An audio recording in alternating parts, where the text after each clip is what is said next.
Mrs. Vardakis. Time of death is in the report. Great, could I see that? No. Is that what you think happened? I ran the island through violence and extortion. I don't believe this thing they're saying about it being an accident, do you? I'm you. This is somebody. Get off my boat before I throw you off. I told you to leave the island. I figured it out. What is he talking about? This is a Spoiler warning. Killer Heat ending isn't just shocking, it's a lie. Buckle up, because this breakdown will rewrite everything you thought you knew. The story begins with a young man named Leo, who is shown climbing a mountain without any support. He often did this, using only his fingers and feet to ascend.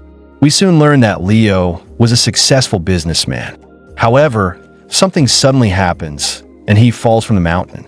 Due to the great height, he dies on the spot. The next day, his funeral takes place where we see his family, including his identical twin brother, Elias, and their mother. A police officer is also present, taking photographs, as he believes that Leo's death was not an accident, but a murder. Following this, we are introduced to a detective named Nick, who arrives to meet Elias's wife, Penelope. She tells Nick that she suspects Leo was murdered and hires him to uncover the truth. She also warns him to keep this investigation a secret, offering him double the payment.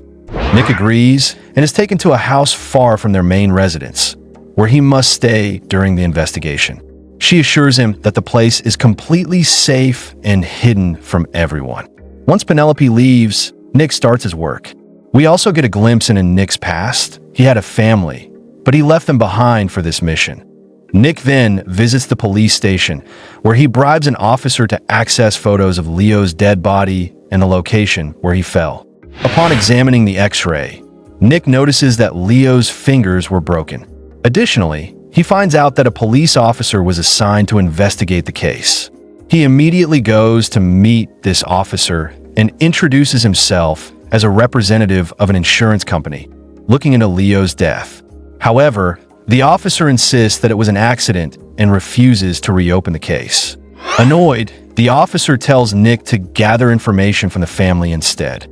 Before leaving, Nick hands him his card.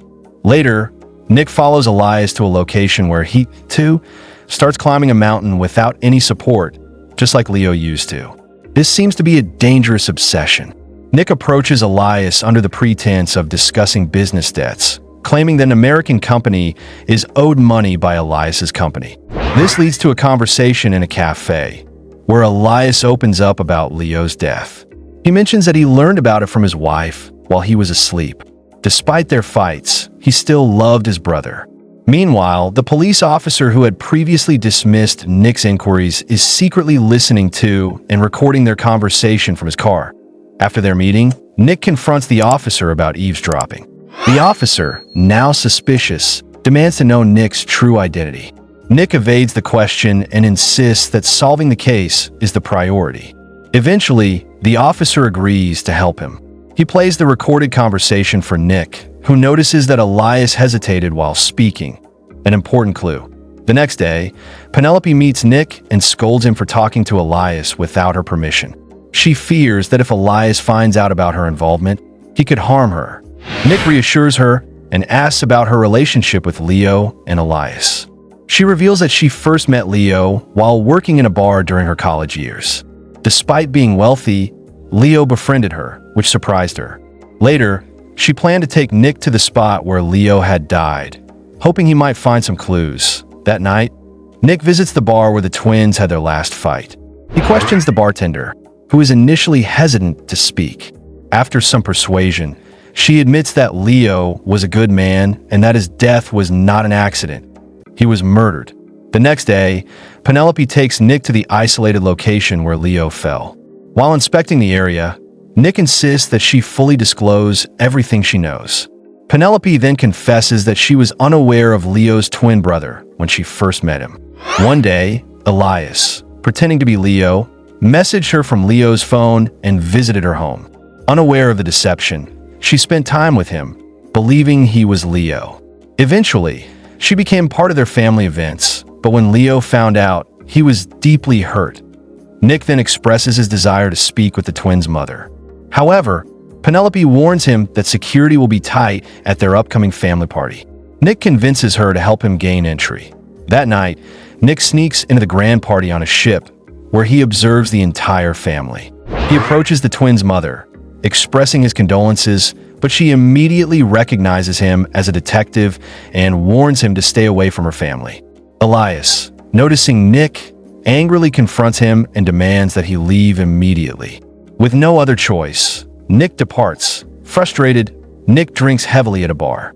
The police officer assisting him arrives and warns that people are pressuring him to drop the case. Nick advises him to step away from the case for his own safety.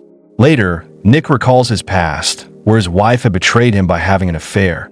Determined to continue, Nick follows Elias and spies on him, entering a suspicious location. However, Elias's men catch him and beat him up, warning him to stay away. The officer arrives just in time to save Nick and take him home. The next day, Penelope warns Nick to keep his distance from Elias, as getting too close could be dangerous. But Nick refuses to back down. He contacts the officer and insists that they continue investigating. They obtain records of all boats in the area on the day of Leo's death and discover one vessel that caught no fish that day, a suspicious detail. Nick attempts to locate the boat, but fails. The officer later informs him that the boat will be arriving at a port that night. That night, Nick sneaks onto the boat while the officer waits outside. Suddenly, one of Elias's men arrives and shoots the officer, who gets hit. Nick rushes out, grabs the officer's gun, and shoots the attacker. However, by the time Nick returns, the officer has succumbed to his injuries. Nick is devastated, blaming himself for the officer's death. Now alone in the investigation, Nick revisits the mountain where Leo fell. After gathering new information, he searches online and uncovers shocking details. Realizing the truth, he calls Penelope and tells her to let him inside the house, as he has discovered the real murderer, Elias. Inside, Elias confronts Nick and threatens to call the police. However, Nick reveals that he has already summoned the authorities. He then exposes the truth. The man claiming to be Elias is actually Leo. The real Elias was murdered by Leo, who took his place to control the company. Since they were identical twins, no one noticed the switch. Hearing this, Penelope becomes furious. She had suspected the truth for some time, as Elias was behaving differently than before. Their mother, horrified by the revelation, takes a gun and shoots Leo, killing him. Soon after, the police arrive and arrest her.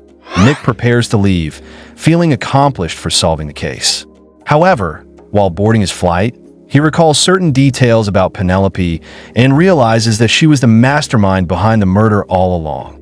Rushing back, he confronts Penelope, accusing her of manipulating Leo into killing Elias. She had wanted to escape her abusive marriage, and since Leo was infatuated with her, she convinced him to get rid of Elias. However, once Leo took Elias's place, he started treating her the same way, making her want to escape from him as well. She had hired Nick, knowing he would uncover the truth, ensuring that Leo would be caught and eliminated. Penelope breaks down and confesses, but insists she never expected Leo's mother to kill him. Nick, realizing the depth of her deception, leaves, having finally unraveled the entire mystery. Think you could survive Killer Heat World? Tag a friend who'd fail miserably. Don't forget to subscribe, unless you're scared of the truth. Thanks for watching.